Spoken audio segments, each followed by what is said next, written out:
Pronto, sejam todos bem-vindos. A disciplina Sistemas Distribuídos, né?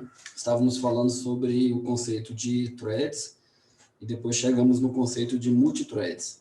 E aí foi explicado que em Java, por exemplo, né, a gente acaba tendo que entrar em alguma linguagem de programação para que fique de maneira mais prática as nossas aulas, né?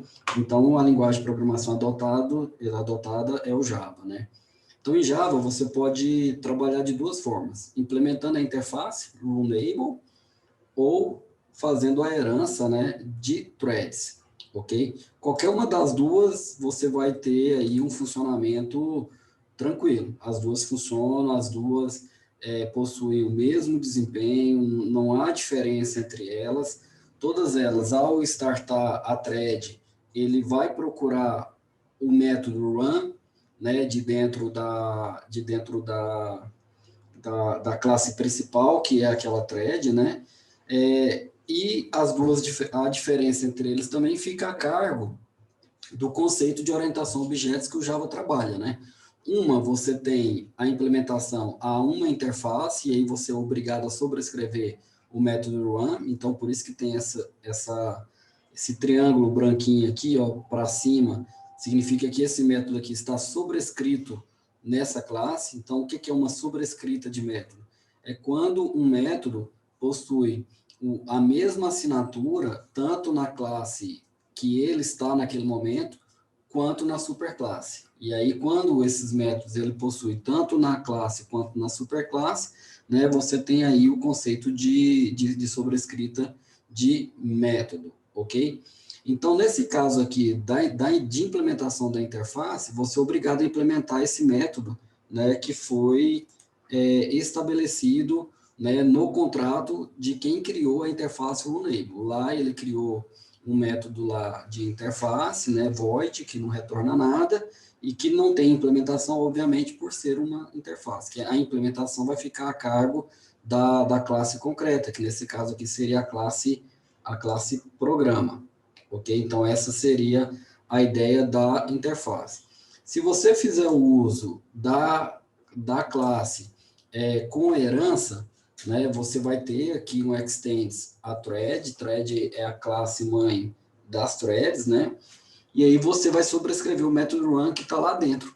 E aí essa sobrescrita é o método principal do que você realmente quer que você deseja que seja executado aqui dentro dessa thread. Lembrando que o conceito de threads em Java, ele é utilizado quando você quer deixar um programa rodando de maneira eternamente, mas que você possa manter o controle sobre esse programa. Você pode pausar a execução, você pode mandar dormir por um determinado tempo, você pode mandar o programa acordar, você pode fazer algumas coisas com esse programa. É diferente de um método que você cria lá através de uma estrutura de controle tipo while true. Né? Você não tem um controle ali de quando ela vai sair, se ela pausa, se ela volta a executar. Você não tem esse tipo de controle, né? A não ser que você programe isso daí e seria uma programação árdua. A thread em Java não, né? A thread em Java ela já possui alguns métodos, né? Ela é uma classe do qual te auxiliam a controlar a execução dela. Se você não falar nada, ela vai ficar rodando ali eternamente ou até o método, as coisas que estiverem dentro do método run finalizarem, né? Findarem aqui. Ok? Nesse caso aqui, a thread ela vai ficar executando, né? Enquanto o i aqui for menor que 100. O i passou a ser maior ou igual a 100, esse programa aqui encerra e acaba a execução dessa thread. Ok? Então, a ideia de threads em Java seria esse cenário. Ok? Então, a saída do exemplo 1. Né? Vamos imaginar aqui como que seria a saída do exemplo 1. A saída do exemplo 1, você tem um for indo de 1 até 3 aqui, ok? Incrementando de 1 em 1, ok? Aqui ele vai criar um programa P1, não é isso? E vai passar para P1 um identificador, que seria esse I aqui, que seria 1. Então, esse P1, ele estaria executando com o identificador 1. Na segunda rodada, o P1 estaria rodando com o identificador 2. Na terceira rodada, o P1 estaria rodando com o identificador 3, ok? Por que eu estou falando que é identificador? Porque aqui no construtor de programa, no construtor da classe, na linha 8, ele recebe um int ID e atribui esse valor recebido a uma variável privada local, a classe ID, né? E isso daqui é uma variável de identificação da classe programa. O que é um construtor da classe? O construtor da classe, ele é um método com o mesmo nome da classe, inclusive é o único método em Java que inicia com a letra maiúscula, não possui retorno, então você não pode colocar nada aqui, inclusive a palavra void não pode ter retorno aqui, ok? E ele pode ou não receber parâmetros, ok? Pode ou não receber parâmetros, fica a seu critério, ok? E ele não tem o return, certo? Ele não tem o return porque justamente não tem o tipo, né, daqui. Esse método ele serve e ele vai ser executado ao se executar o comando new em cima dessa classe principal. Toda vez que eu fizer o comando new em cima dessa classe programa, ele vai ser executado o método construtor dessa classe, ok? Então, isso seria o método construtor em Java. E aí, mais embaixo, como eu tenho o programa que ele implementa uma interface de threads, a run enable, ok? Então, eu declaro um objeto thread, ok? Que é do tipo dessa classe aqui, thread, T1, ok? E passo para essa thread T1 aqui o objeto do qual eu quero que seja, né, do qual eu implemento a interface thread. Ok? Então, quando você implementa a interface de alguma forma, você tem uma definição de que essa classe aqui, entendeu? Ela é uma dessa classe aqui, entendeu? Então, quando você implementa uma interface, você tem a noção de implementação de E1, entendeu? Então, assim, programa, ela é uma, entendeu? Objeto do tipo runnable, ou seja, ela é uma interface, ok? Então, quando a thread, no construtor da thread, eu passo sempre no construtor da thread, entendeu? A necessidade, se eu chamar a thread aqui de maneira física, sem ser por herança, eu tenho que passar qualquer interface que seria dessa thread. Então, estou passando a interface programa. Então, a T1, na primeira vez que ele passar aqui, ele vai dar um start. Esse método start, ele vai acessar dentro da minha interface o método com o nome run. Quando ele vai enxergar aqui, ele vai procurar esse método aqui, achou, ele vai executar esse cara. E aí ele vai executar de 0 a 100, ok? Imediatamente, no caso aqui de 0 a 99, né? Imediatamente, ele já vai rodar, já vai executar com o item 1. E ele vai rodar, né? Aqui vai chamar o método start, que chama o método run, né? Todo método start de uma thread, ele executa o método run, entendeu? Da interface, ok? Ou, né, da classe que é uma thread. Então, quando eu faço ponto .start na linha 29, ele vai executar o método run da linha 12. Chegando aqui, ele vai executar o código com ID 2 e vai rodar programa com ID 2, valor 0, 1, 2, 3, 4, 5, 6, 7 até 99. E ele vai fazer isso daí para os 3 objetos que eu possuo na tela.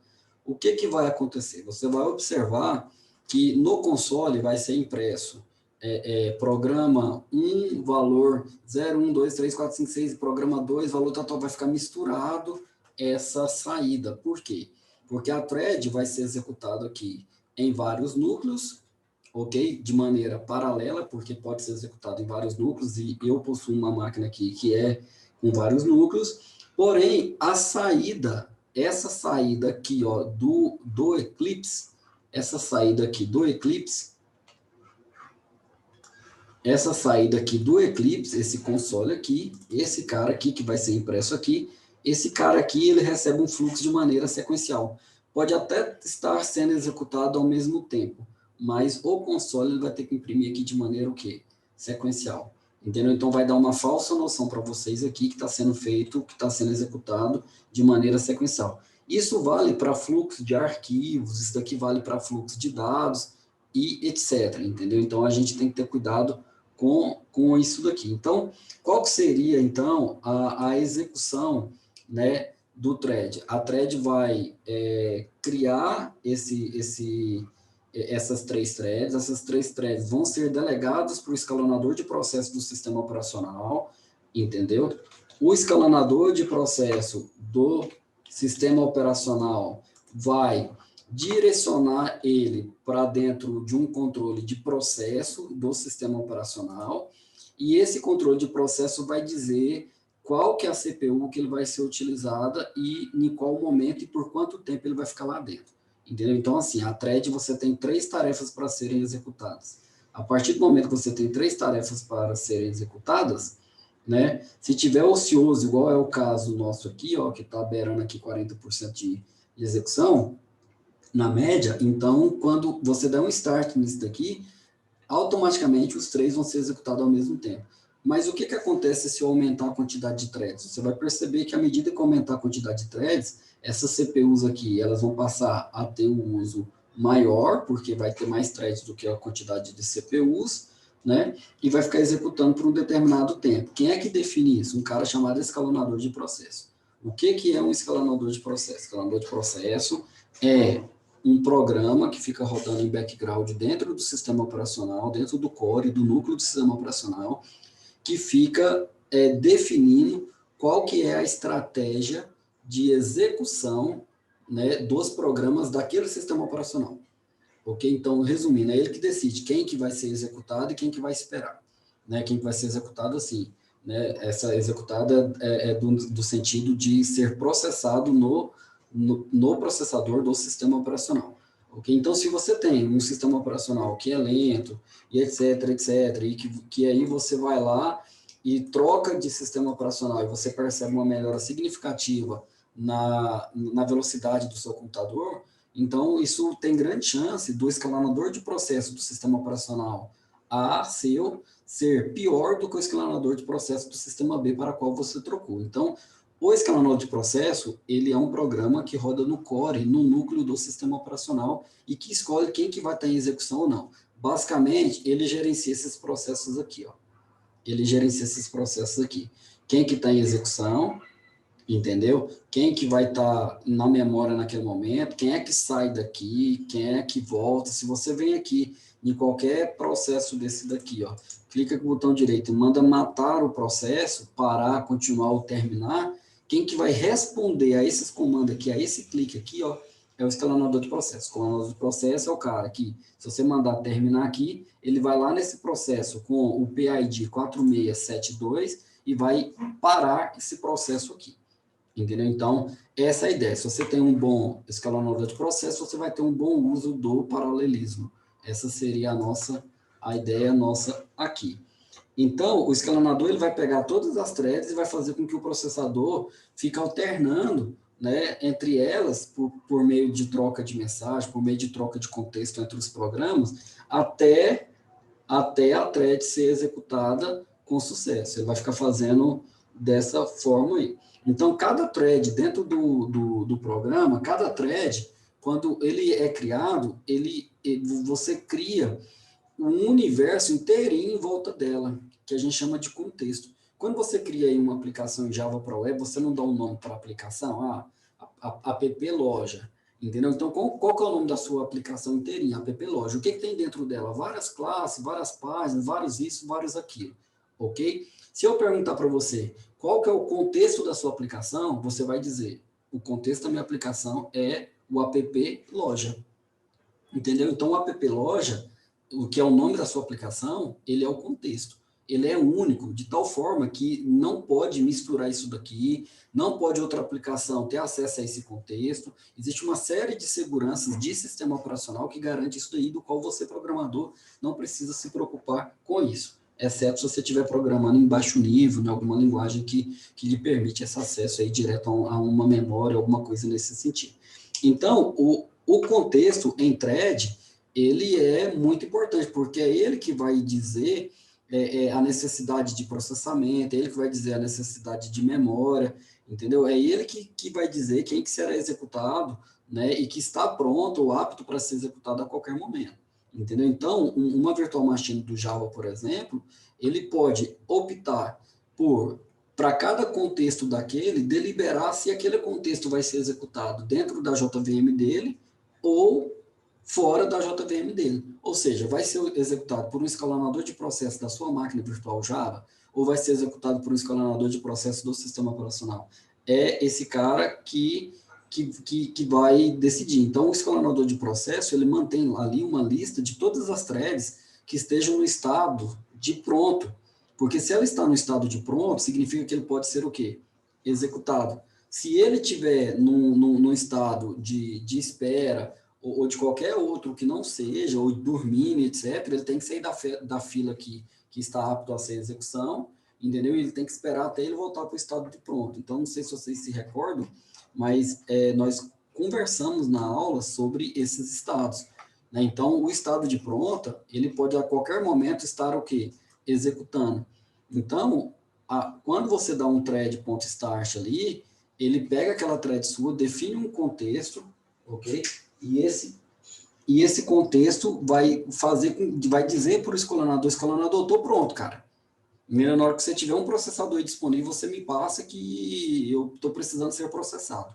Entendeu? Então, essa seria a noção, entendeu? De escalonador de processo em cima desse cenário que é a parte de executar ou esperar e etc. E aí você pode, obviamente, dentro de cada thread dessa, definir prioridade, dizer se é para poder ter prioridade em relação a outro. Você mesmo pode vir aqui, ó, dentro do seu gerenciador de processo sistema operacional, vir aqui alterar a prioridade dele para que a prioridade dele nesse momento é normal. Mas se você vir aqui setar uma prioridade aqui, o que você está falando? Você está falando assim, escalonador de processo? Esse processo aqui, cara, eu estou gravando uma vídeo agora, ele não pode parar. Então, se tiver dois processos brigando por recursos, o escalonador vai olhar a prioridade deles. Se os dois tiver como normal, aí segue um algoritmo básico deles. Se um tiver com prioridade maior do que a outra, então ele vai dar preferência para executar qual? O que tiver com maior o quê? Com maior prioridade. Entendeu? Então, você pode vir aqui alterar o processo, a prioridade desse processo aqui, assim como lá nas threads que você está definindo em Java, você pode dizer, né, para o escalonador de processo que aquele cara tem uma maior prioridade em relação às outras threads. E por aí vai. O padrão de prioridade do Java, ele é um intervalo entre 1 e 5. A prioridade padrão é sempre o valor 5. Ok? Desculpa, é entre 1 e 10. A prioridade padrão vai ser sempre 5, que é a prioridade média. Se ele tiver 10, então significa que ele é uma prioridade muito maior do que quem está com prioridade 5. Se ele tiver com a prioridade 2, significa que ele é uma prioridade menor entre os processos em relação à prioridade média, que é 5. Se você não falar nada, o Java vai definir essa prioridade aí como sendo o quê? Como sendo o valor número 5. Então, você pode ir lá chamar o método setPriority. Nessa setPriority, você pode definir a prioridade. Se você, por acaso, quiser saber se já foi definida essa prioridade e quer saber qual é essa prioridade, você pode obter o método getPriority, ok? Então, a prioridade em Java, ela trabalha em cima do algoritmo de escalonamento. Você tem prioridade 10, por exemplo, A, B e C, que é maior A e B, que é maior que a prioridade de execução de C, entendeu? Que é maior que a prioridade de D, E e F, que é muito maior que a prioridade de G. Não se tem chance, se você definir uma prioridade muito baixa para esse cara e não tiver processamento e o processador estiver sempre executado, tem chance desse cara aqui nunca entrar em execução. A partir do momento que ele entra em execução, se ele tiver, entendeu, um tempo de processador suficiente para ele ser processado inteiro, toda a atividade de G, beleza, ele é processado e vai embora. Mas pode correr o risco dele ir para processamento, sair do processamento porque o tempo dele de uso do processador esgotou, voltar para a fila de espera e nunca mais ser processado porque os outros processos têm prioridade maior do que a dele. Ok? Então, assim, alterar essas prioridades em Java aqui, você tem que estar muito ciente do que você está fazendo. Essa seria a ideia. E aí, os métodos em Java, ele possui outros, de threads, né, eles possuem outros métodos, né? quando você quer juntar, né, vários processos, né, ao final de um determinado fim de processamento, você pode utilizar o join.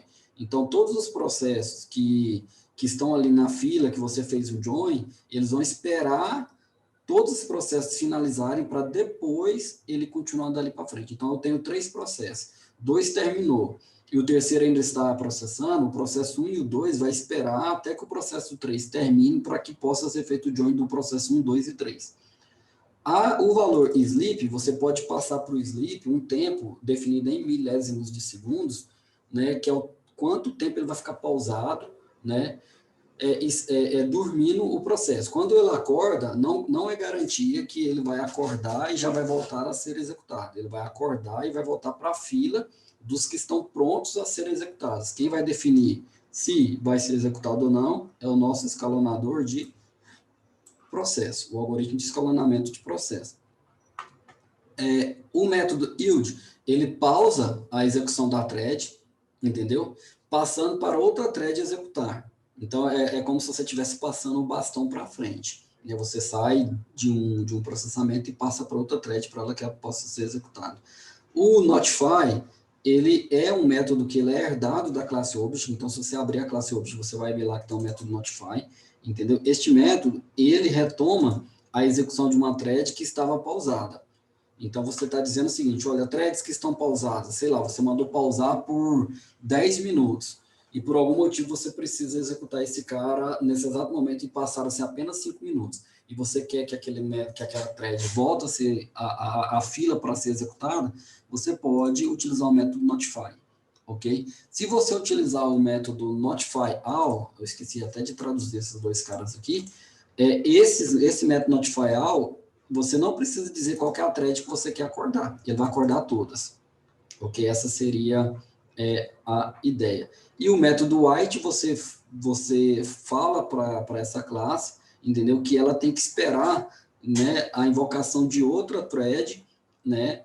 E essa invocação da outra thread vai vir pela uma notificação ou por uma notificação de todos, entendeu? Então, essa daqui seria o método que é uma outra forma, né, que você poderia utilizar, né, para o cara esperar um tempo para depois ele voltar a ser executado. Então, o white ele faz a thread, né, esperar um determinado tempo aí, ok? Se você quiser exemplos, tem esses caras aqui, né, sugiro vocês acessarem e darem uma olhada. Beleza, aí a gente entra na parte de exemplos de algoritmos paralelos, né? Então, por exemplo, vamos supor que eu queira escrever um algoritmo, né, que soma todos os elementos de um vetor. Então, existem várias soluções. A primeira solução que a maioria das pessoas cria é uma solução sequencial. Você faz um for indo do valor 0 até o valor 15, ok?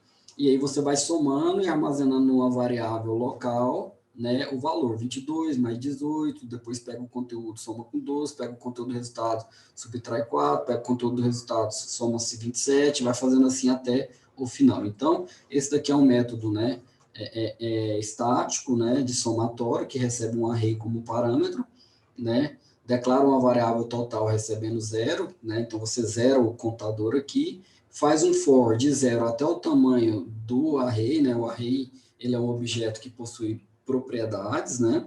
Então, esse array aqui, ele é um objeto que dentro desse array, ele tem os objetos todos do tipo int, e existe uma propriedade .range que retorna o tamanho do array. Nesse caso aqui, ele vai retornar 15, ok? Então, essas 15 não, né? Desculpa, que começa com 0, né? Vai retornar 16. Então, ele vai aqui de 0 a 15. E aí, ele vai incrementando de 1 em 1 e vai pegando o total. Esse mais igual aqui, isso daqui equivale a total, recebe a variável total, né? Mais o conteúdo do que já estava lá, com o conteúdo do que está vindo nessa posição do array. Ok? Então, essa seria a ideia nossa aqui. No final desse método, ele retorna o somatório.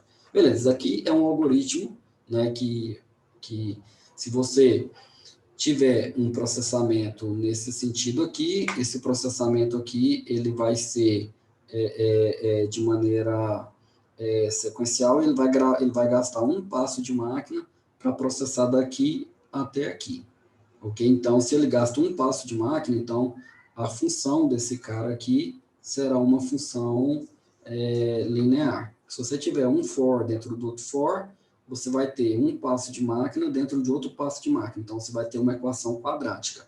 E essa equação quadrática, você vai ter um tempo de execução dele quadrático. Então, você percebe-se que, à medida que você vai colocando for dentro do for e o processamento não é paralelo, então a gente não consegue a gente vai perceber que a máquina vai ter dificuldades para processar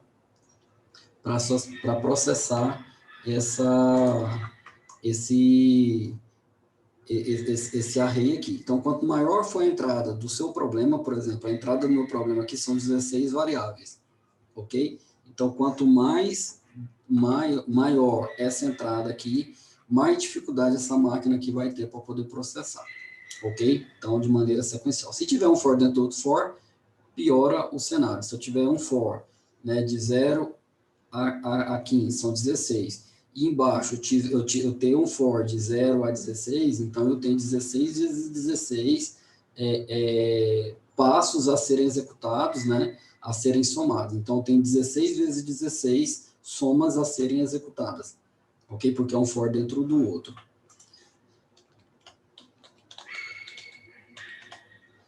Então, existe uma forma, né, um método computacional que, vamos supor, se você tivesse duas CPUs, 2 cores, né, você poderia paralelizar isso daqui. Você poderia pegar o array e dividir ao meio, ok?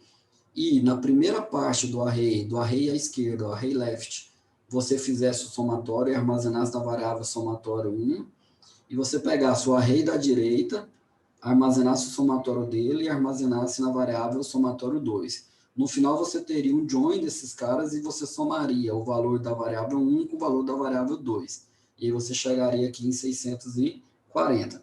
Então, esse algoritmo aqui, o que você tem que calcular como tempo? Você teria um tempo para quebrar o array em duas partes, né? Você teria um tempo para somar a parte 1, outro tempo para somar a parte 2. Só que esse somatório da parte 1 e o somatório da parte 2, você poderia fazer cada um em um processador. Então, você poderia fazer de maneira paralela. E depois você teria um tempo de máquina para poder agregar, né, esse processamento do somatório 1 com o somatório 2. Ok? Então, esse seria o passo. Você teria um método para quebrar o array, né? Você teria um método talvez recursivo para somar a parte 1 com a parte 2, que poderia ser feita de maneira paralela, e você teria uma terceira etapa do seu código aqui para poder somar esse terceiro aqui, ok? Que seria então a realização da soma das partes, ok? Então, esse somatório paralelo em vetores, a primeira coisa que você tem que fazer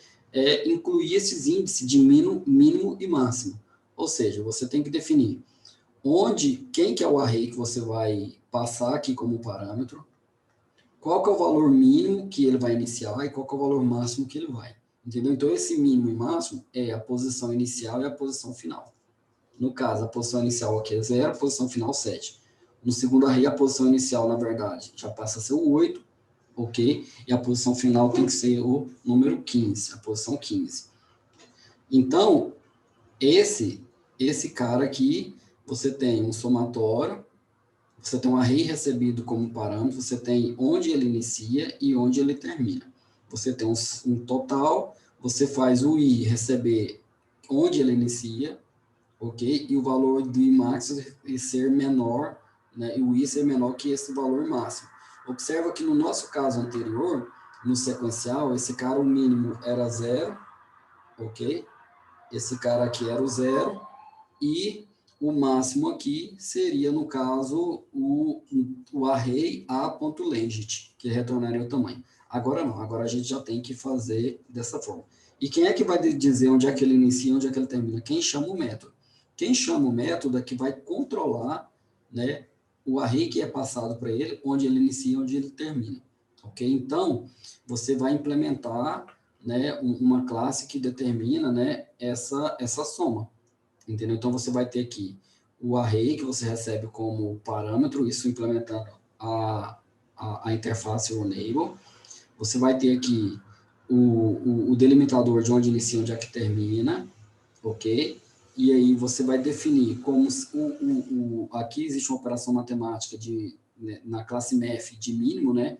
Você passa o máximo, que é o valor que ele está recebendo aqui como máximo, e o tamanho do array, entendeu? Então, quando você passa aqui o máximo aqui, que está zerado, ok? E você passa o tamanho de a.length, então, se o array tem 16, qual que é, entendeu? Qual que é o mínimo, né, entre esse cara e esse cara? Qual que é o máximo entre esse cara e esse cara? Então, essa função aqui, ela consegue fazer isso. E aí você vai executar o método run, sobrescrevendo, né, da interface enable, para poder fazer um sorting, aqui é um algoritmo que já existe em Java, um algoritmo chamado de sorting, de ordenação, né, de soma, e aí dentro desse algoritmo de sort, existe um método de somatório lá dentro, que você passa o array, que é o A, você passa onde é que ele tem que iniciar e onde é que ele tem que terminar. E esse algoritmo ele vai fazer um for e vai paralelizar para você isso daqui. Já é um método nativo Java dentro da classe de collections, né, de sorting, que ele já consegue fazer isso daqui para você, ok? E aqui do lado do somatório de vetores, você vai modificar para que ele possa executar com duas threads. Você vai criar a thread 1, entendeu? A thread 1 vai ter a primeira parte, first half, na verdade, first half, né? Então, ele vai ter a primeira parte, ok? Que vai instanciar a classe Summer. A classe Summer é de somatório que implementa a interface, ok? Implementa a interface da thread. Você vai passar o vetor, que veio como parâmetro, que é o vetor A, vai falar para ele que a primeira parte começa em 0, ok? E vai até o array dividido por 2. Em Java, quando você passa o número inteiro e você divide ele ao meio, né, o Java vai retornar nesse cara aqui através de uma função de cast apenas a parte inteira do número, mesmo se ela der quebrada. Então, de 0, se der 17, 17 dividido por 2, entendeu? Não dá 8, porque 8 mais 8, desculpa, não vai dar 9, né? Porque 9 mais 9 é 18, 8 mais 8 é 16. Então, 17 está entre, né, o 16 e o 18. Então, ele vai dar 17 ponto alguma coisa. Então, o cara vai ignorar isso daqui e vai quebrar ao meio, ok? Então, se der 7,5, por exemplo, então aqui vai ser 7. Se der 7,1, aqui vai ser 7. Se der 7,99999, aqui vai ser 7, ok? E aí, dessa forma, você vai também pegar a segunda parte com o restante daqui para a direita. E aquele método de max-min lá, ele vai garantir que você tenha sempre um início e um fim na posição certa do array. Dessa forma, você vai ter a thread 1, que é esse cara aqui, passada como parâmetro da classe. Então, a thread 1, new thread, passando esse cara que você definiu aqui. Esse cara, dentro dele, possui um objeto A, que é um array, possui a posição mínima, que é 0, e a posição máxima, que é o length dividido por 2. Então, tem a thread aqui, você vai dar um start nele. A thread 2, você vai passar a segunda parte do array, ok? E vai dar um start nela. E aí você vai fazer um tratamento de exceção, ok? Vai garantir que não houve interrupção das threads, tranquilo? E aí, quando essas threads aqui, thread 1.join, então ele vai pegar a thread 1 e vai aguardar os outros encerrar para ele poder fazer o join. A thread 2.join, tudo dentro do mesmo try, ok? Isso aqui é algo do Java. Então, tudo que tiver dentro desse try, você vai fazer o join. No final, quando esse cara terminar, e quando esse cara terminar, entendeu? E não lançar nenhuma exceção de interrupt exception, ok? Vocês estão vendo cat, interrupted exception, abre chaves, fecha chaves. Aqui eu não coloquei nenhuma mensagem para esse cat aqui. No final desse cara aqui, deu tudo certo dentro do try, ele vai retornar o first ref, vai chamar o método getSum, mais, ok? a segunda parte também com getSum. O que é o getSum? O getSum é aquele cara que retorna o que for armazenado na variável o quê? Na variável somatória. Entendeu? Ele vai retornar o sum aqui, ok? O sum é uma variável que foi preenchida dentro do método run. Ok? Aqui dentro do método run, ele foi preenchida essa variável aqui que tem um armazenamento, né, da função de somatório, de 0 até tal. Eu não preciso fazer um for para isso daqui. A classe sorting já me retorna esse cara aqui. Ok? Então, no final, eu vou ter a thread 1 e a thread 2 somada. Isso daqui de maneira o quê? Paralela, com duas o quê? Com duas threads. Uma para poder fazer a primeira parte, uma para fazer a segunda parte. Não sei se vocês recordam no início que estávamos falando dessa disciplina, que esse controle de onde é que começa, se eu tenho duas threads, onde é que eu faço join, onde é que eu armazeno isso, ou quando que eu faço isso, é um controle do programador. Observa, o programador definiu aqui a primeira parte do array. O programador definiu aqui a segunda parte do array. Você programou uma thread, duas threads. Você mandou executar elas e armazenar os valores dela. E no final você retorna o somatório dessa thread 1 com a thread 2. Entendeu? Então, como você está trabalhando com Java e você tem aqui uma construção desse objeto, quando você constrói o new summer aqui, você armazena no array aqui a referência para A. Então, quando você passa aqui, ó, um objeto A aqui que veio como parâmetro, você não criou nesse momento aqui, você não duplicou o array aqui dentro dessa classe firstRef. Você não duplicou. Como o A aqui, ele é um objeto, né, de tipos primitivos, mas ele é um objeto. Um array, a característica do array é ele ser um objeto. Então, você não duplicou, ele está aqui. Então, tanto o firstRef quanto o secondRef, ele não tem duplicidade do array. Ele tem apenas uma referência ao objeto, né, ao objeto A. E aí você tem na variável mínimo e máximo esses valores aqui preenchidos. Na variável mínimo e máximo você tem aqui, sei lá, 0 e 8. Na variável mínimo e máximo aqui você tem aqui de 9 a 16, por exemplo. Entendeu? E aqui na thread é aqui onde há a execução daqui dele. Então não houve quase tempo nenhum para a máquina, não houve processamento nenhum dela fazer essa construção aqui. Ela só construiu o objeto e fez apontamento para referência. E aqui embaixo é executado essa thread. Então, se eu quiser fazer mais,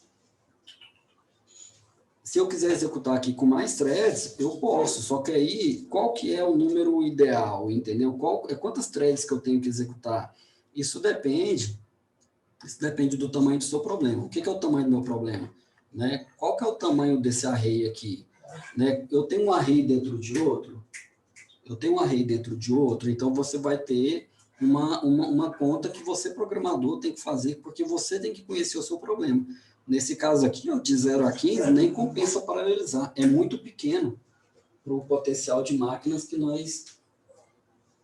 nós possuímos hoje. Entendeu? Então, existe uma máxima dentro de processamento paralelo distribuído que nós chamamos de speed up. Esse speed-up é uma técnica que leva em consideração alguns cenários de processamento e ele vai te dizer que mesmo esse problema que sendo muito grande, vai chegar a um ponto que não adianta você paralelizar mais, mesmo que você tenha recursos significativos de máquina. Então, mesmo que você tenha esses recursos significativos de máquinas, você vai paralelizar e você não vai ter mais um aumento, né, um incremento aí de desempenho. O tempo de execução ele não vai diminuir. Essa seria uma noção aí, né, para que a gente saiba que qual que é a quantidade ideal, né? Entendeu? Qual que é o número melhor? Aqui colocou 5. Aí faz um for em cima das threads, passando de maneira dinâmica o tamanho do primeiro array com o segundo, né? E ele faz um cálculo aqui dividindo esse array pela quantidade de thread. Ó, thread count, 5, então ele vai pegar o array e vai dividir por 5. Thread count, 10, então vai pegar aquele array e dividir por 10. E para cada pedacinho daquele, ele vai dinamizar aqui, né, o tamanho da nossa thread. Então, se você passar 10 aqui, ele vai criar 10 threads aqui, uma começando da primeira posição até a posição 1, outro começando da 2 até a 3, outro da 4 até a 5, outro da 6 até a 7, outra da 8 até a 9. Ele vai fazendo isso até isso daqui ser quebrado em 10 partes, porque você criou lá e você passou na thread count 10 valores.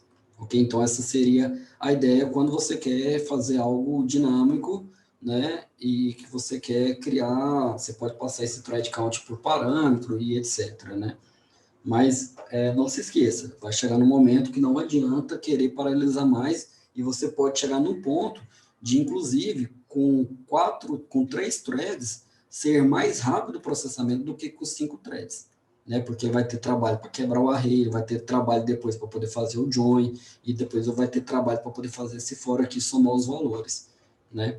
Então, seria isso daqui. Então, quando você estiver dentro da CPU, uma métrica muito bacana de você trabalhar é você chamar o método de runtime, ok?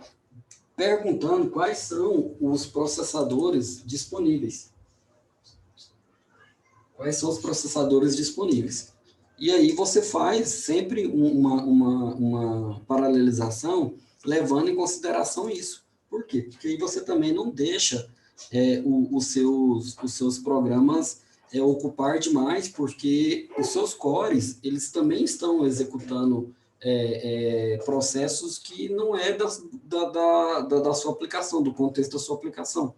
Então, você tem essa interface gráfica que você está vendo aqui, tem sistema de arquivos, tem um aplicativo A, um aplicativo B, um editor de texto, o próprio sistema operacional tem vários processos que precisam disso, então você não estaria comprometendo aí o seu sistema.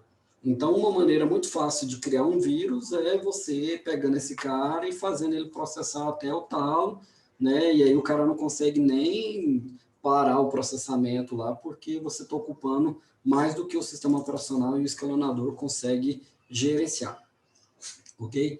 Então, assim, poucas threads pode ser ruim, porque você vai ter vários processadores ociosos. Então, se você pegar um cenário meu aqui e você definir 2 threads, né, e não tiver mais nada para fazer, essa máquina aqui não vai fazer nem cosquinha, ela vai chegar aqui em 70%, 80% e vai acabar, ok? Então, assim, você deveria fazer sempre, usar pouco é ruim e usar muito também não seria o valor ideal. Então, quando você tem vários cores, você vai perceber aí uma ociosidade do seu processador durante o processamento, ok? E se você tiver muitas threads a mais do que os cores, você vai ter o famoso overhead, né? O overhead é uma situação de threads que você gera ali um alto custo de processamento maior do que essa máquina consegue processar, ok? Então, você está ali o tempo todo executando, executando, executando, executando, não deixa a máquina respirar para esses outros processos que existem, você vai chegar aí numa situação que é conhecido como overhead, ok? Beleza, e aí existem alguns algoritmos clássicos da literatura que tratam sobre isso daqui, né? Existe um algoritmo chamado Merge Sort, né? Já coloquei para vocês lá na nossa aula lá, que ele faz um método baseado em dividir para conquistar.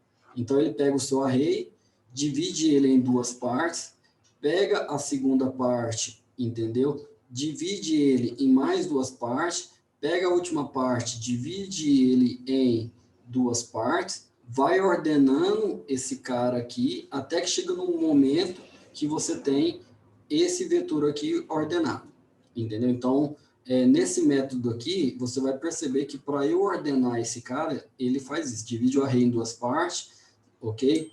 Tenta ordenar nos 2 primeiros, né? Ele vai dividir nesse cara até ficar 2 valores. Quando tem 2 valores apenas, ele faz uma troca entre esses 2 caras. Então, ele pega o menor, coloca à esquerda, pega o maior, coloca à direita. Aqui ficou 2, pega o menor, coloca na esquerda, pega o maior, coloca na direita. Aqui só ficou 2, pega o menor, coloca na esquerda, pega o maior, coloca na direita. Aqui só sobrou 1, porque esse cara aqui deu um número ímpar. Ficou 10. Aí, entre esses 2 caras aqui, ele já sabe que o da direita é menor do que o da esquerda, entendeu? Então, se ele testar esse 38 com 3 e esse 3 aqui entendeu? For menor do que o 38, né? Inevitavelmente ele vai ser menor do que esse cara aqui, entendeu? Então ele pega e já movimenta esse cara para a primeira posição. Pega esse cara, faz o mesmo teste em relação a esse cara, entendeu? E já joga para a próxima posição. E ele vai fazendo isso daí até que no final você tenha o vetor o quê? Ordenado.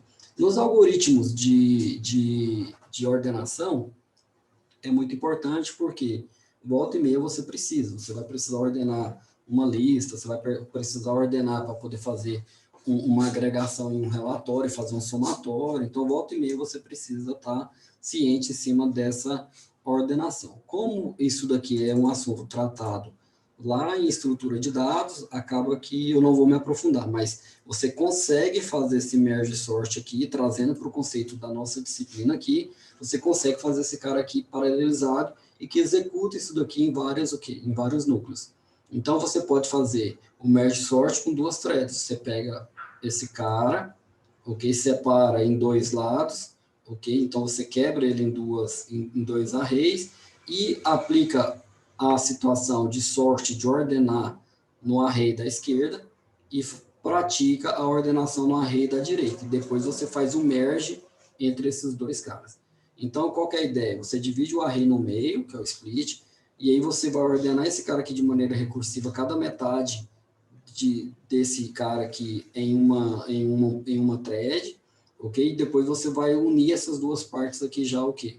Já ordenadas, ok? Então, é bem bacana esse tipo de situação. E aí, eu vou pedir que vocês façam, baixar esse arquivo de merge sort, ok?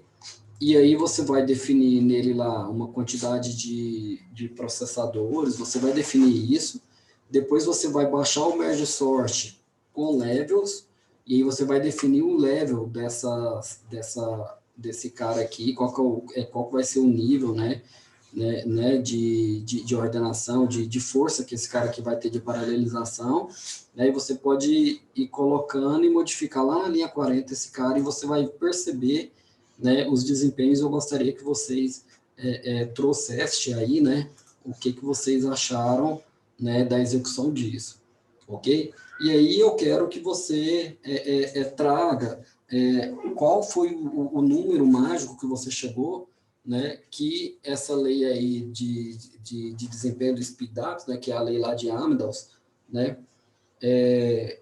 qual foi o número que chegou numa situação, não compensou mais paralisar, não compensou mais aumentar o volume da sua thread.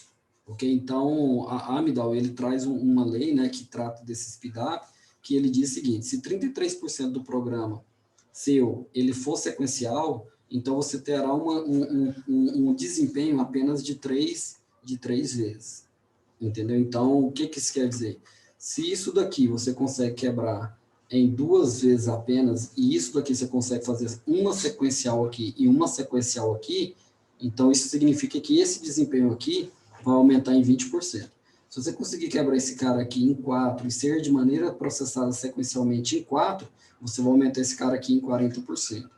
Ok? Seria mais ou menos essa a ideia. É claro que o speed up vai chegar no momento aqui que vai barrar e vai falar assim, olha, não adianta você quebrar mais, porque você não vai aumentar mais o seu desempenho, ok? É aquela velha máxima, né? Você tem aí 9 casais não conseguem produzir um bebê em um mês, entendeu? Mas você sabe que independente da situação, você tem um prazo ali, né, de 9 meses, que é o prazo, né, que topa. Você não consegue fazer menor de 9 meses. O prazo médio de speed-up, né, de uma gravidez, né, em seres humanos é 9 meses. Então, não adianta você ter 10 pessoas, 20 pessoas tentando resolver isso. Não, é 9 meses. Então, esse seria o bloqueio que nós teríamos aqui.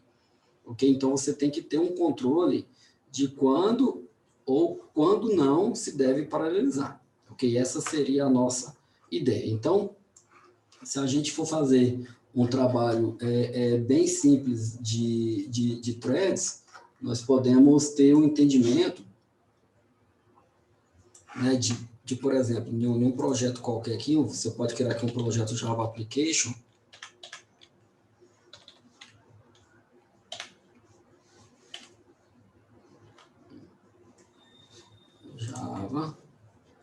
Java Project.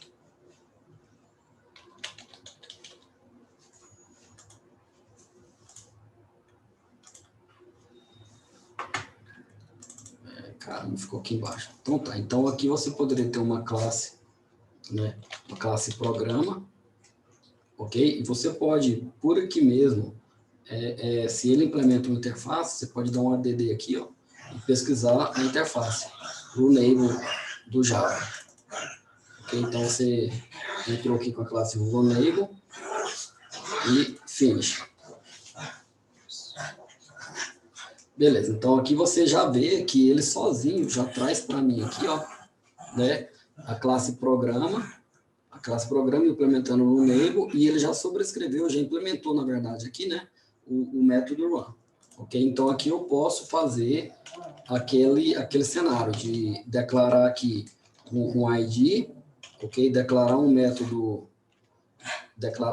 aqui de construtor da classe, então eu posso gerar aqui um construtor da classe usando o campus, ok? Então já foi gerado aqui o método construtor, ok? Então diz ID recebe ID, e aqui dentro do método run eu vou fazer um for, né, para interagir dentro de um array. Vou definir que esse array aqui vai de 0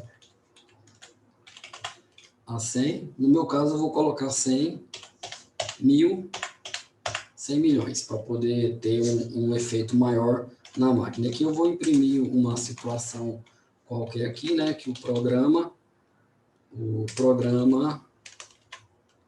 I, aqui é o ID, né, o programa ID com o valor, né, o programa 1, valor, vou mandar ele somar, né, vou mandar ele percorrer de 0 até 100 milhões. Beleza, então esse é o meu método implementando a interface Runable, ok? Posso ter uma outra classe aqui, né, nome chamado teste thread, test thread, ok? Finish aqui. Posso induzir aqui no método main, e aí aqui dentro eu vou fazer outro for, e eu vou criar, sei lá, eu tenho 8 processadores, deixa eu conferir aqui. Beleza, eu tenho 8 processadores, então eu vou fazer 8 threads aqui. E aqui eu vou chamar o programa P, recebe new programa P recebe new programa de I. Na verdade, cara, eu acho que vou ter que, como eu não defini a classe, vou fazer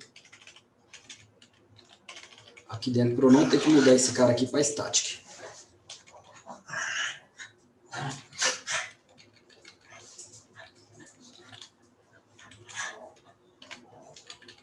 Senão eu vou ter que colocar esse cara, vou tirar o método public daqui, porque uma classe Java só permite um método público dentro dele. Então, class, programa, implements enable, public class T1. Então, vamos lá. Programa P1 até esse cara aqui.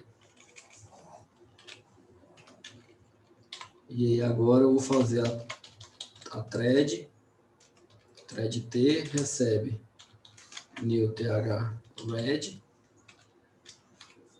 P. E aí eu vou fazer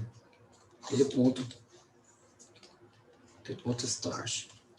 Então essa daqui seria para eu fazer a minha classe. Ele está reclamando que o nome da minha classe aqui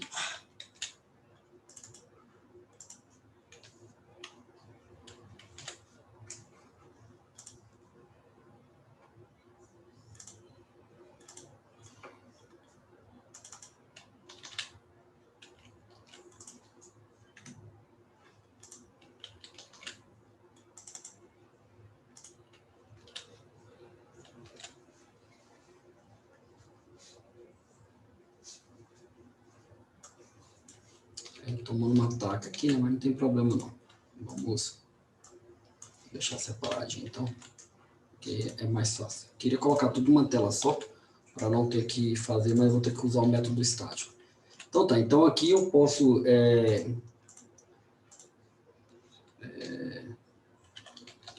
editor, color and fonts, Java text, edit,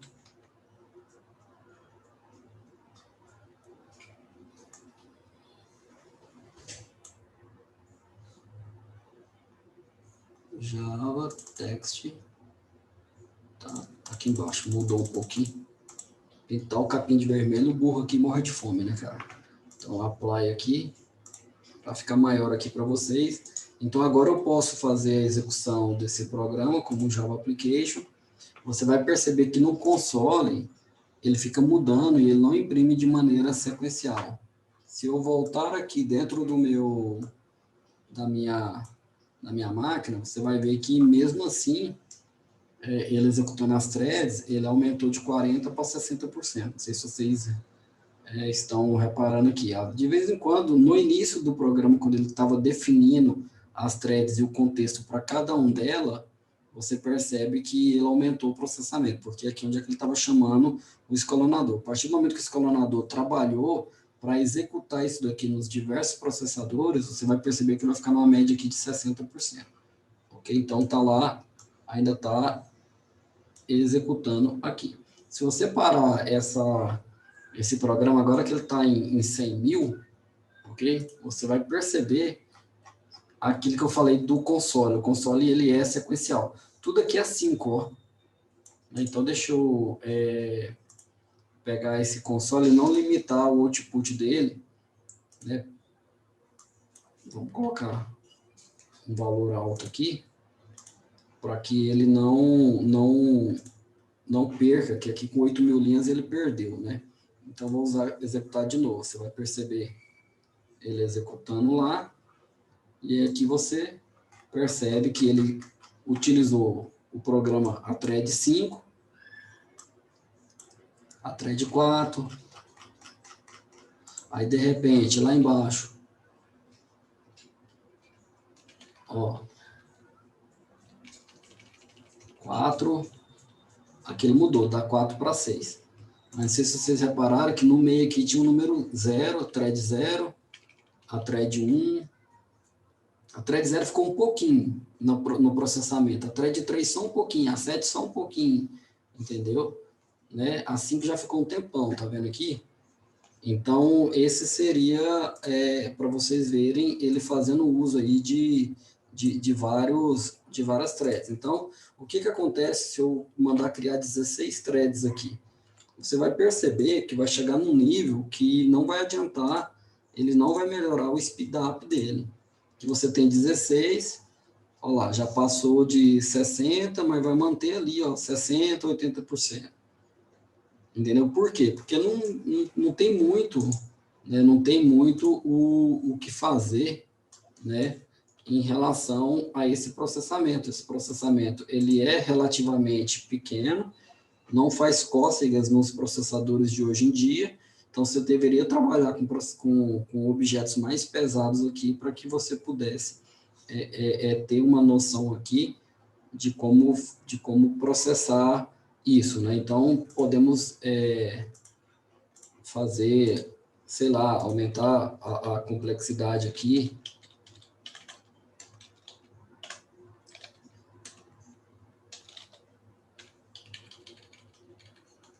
Então, você faz a execução aqui de 0 a 100 mil, e aí dentro dele você, sei lá, só estou fazendo com que esse cara aqui some.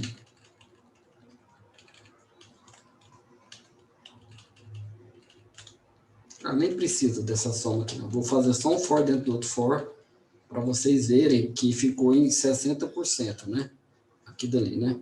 Então, agora eu vou fazer ele somar dois for, né? Vixe Maria, cara, eu queria era...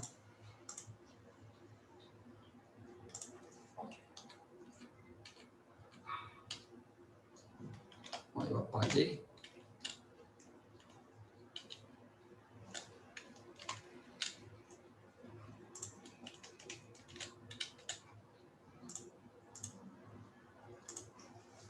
Beleza, então agora coloquei um for dentro do outro. Você está vendo que tem, em alguma medida, né, de vez em quando, há um estouro aí, uma thread sobe um pouquinho, mas não passa de 60%. Então, vamos complicar mais um pouquinho. Vou colocar um for dentro do outro for dentro do outro for.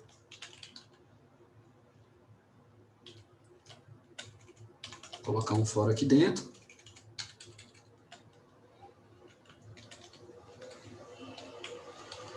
Vou colocar um for de fora. De fora.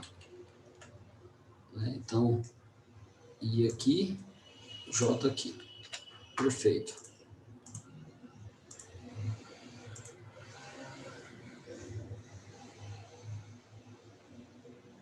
Então a entrada é muito pequena, não vai fazer cócegas nesse tipo de processador que nós temos hoje em dia. Mesmo ele tem que somar aqui dali.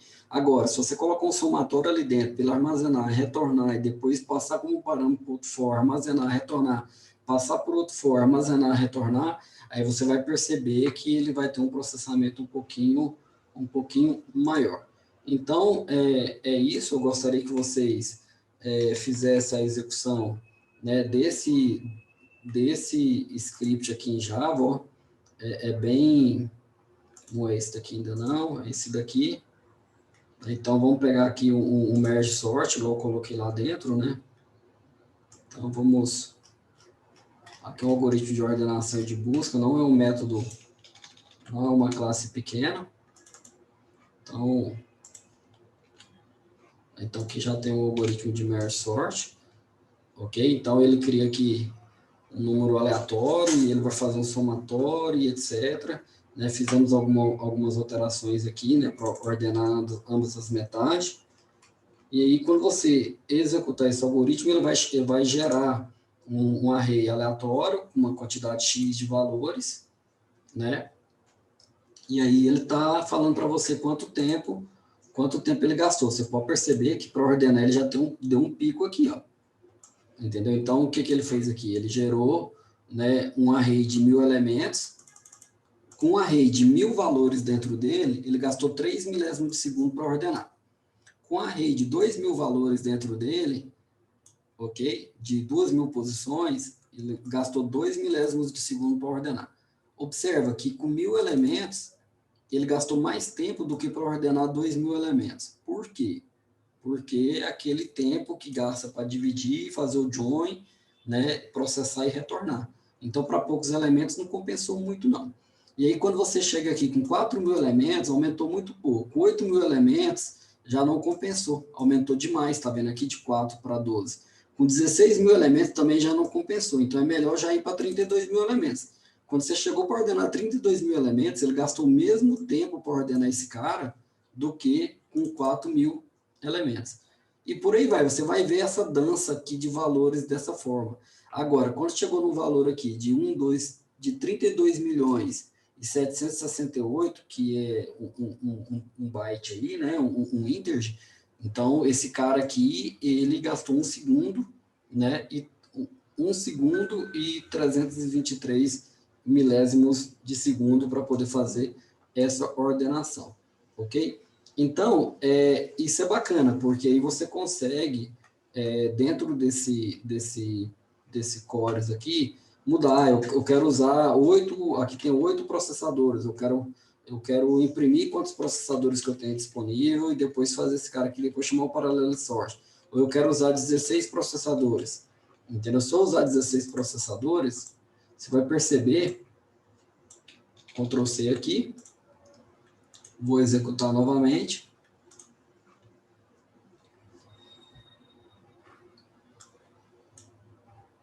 Olha lá, ficou mais tempo processando do que o anterior, no somatório de todos, né? E não necessariamente ficou melhor, né? Então, se eu colocar o valor aqui para comparar,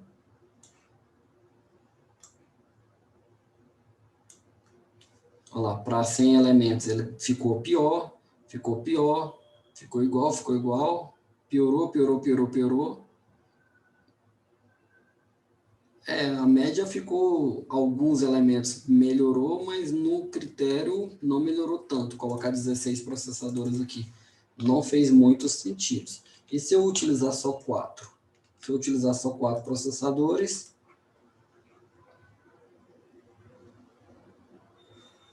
você vai ver que ele piorou quando, à medida que o elemento vai aumentando o tamanho, ele vai piorando o tempo.